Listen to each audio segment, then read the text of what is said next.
Hello and welcome back to 5-Minute Productivity. My name is Chris Gamiri, and in this episode I'm going to show you how to set up different start pages in Todoist on all of your devices. By default, Todoist start page is the Today view, which we see here, and as you can also see, we have a number of items in here, about 16 for the day, which is a lot. And it's very overwhelming when you look at this at the beginning of the day, especially on smaller devices like iPhones and tablets. So what I like to do is set different start pages on all of these different devices depending on what I want to see and also what filters and labels that I want. So in one of my very early videos, we set up this dashboard filter, which gives us our today view, as well as our inbox and waiting. And I don't really mind seeing these on my computer because I have a lot more real estate to look at.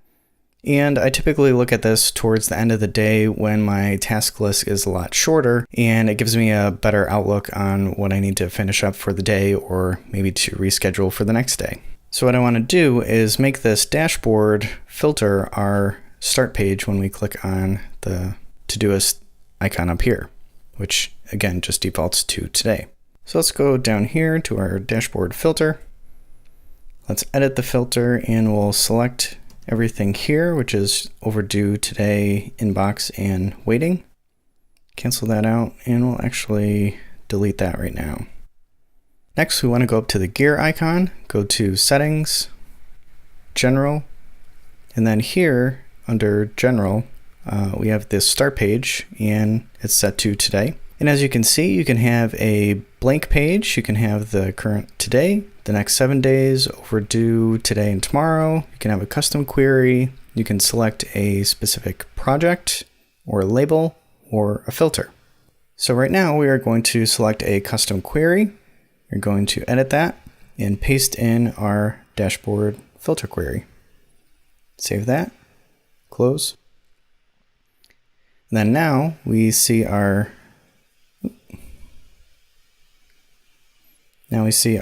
today view, our inbox, and waiting. So the next thing that I want to do is set up specific filters for iPhone and iPad because those are the other two devices that I use. So we'll go down here to filters, add new filter. We'll select a green, and this will be iPhone today. And then the query for this is going to be overdue or today and iPhone, which is the label. Then I also like seeing my inbox, and then tomorrow with iPhone. Add that.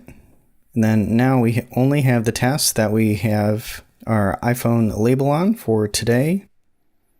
We see all of our inbox and tomorrow for iPhone. The reason I like seeing inbox is that sometimes when I'm waiting for something, I can just pop open my iPhone and see what I can either get done at that time, or I can easily process them or move them into a project, add labels, or whatever else that I needed to do with those tasks to get them out of the inbox. So, and just like with the iPhone, we're going to add a new label, add green for iPad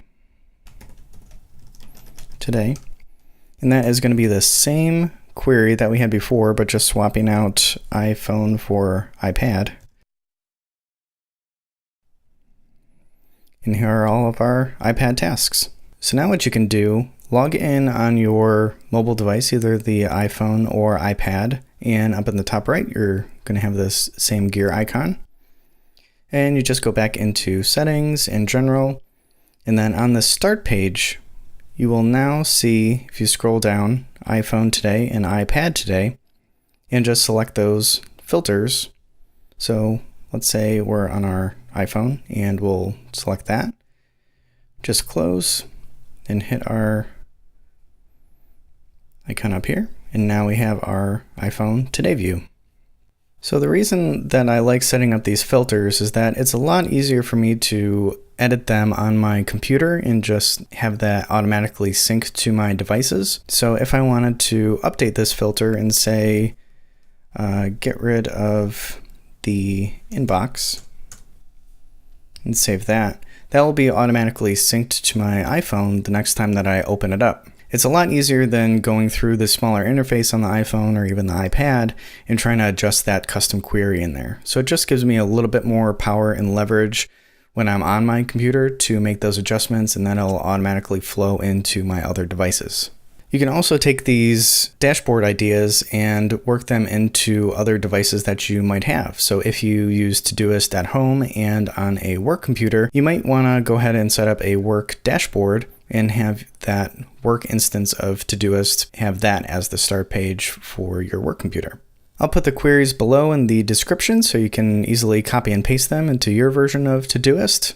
Please leave a comment below if you have any questions and let me know what some of your start page queries are. Click the thumbs up if you like this video and please subscribe for more videos like this. Thank you for watching and have a great day.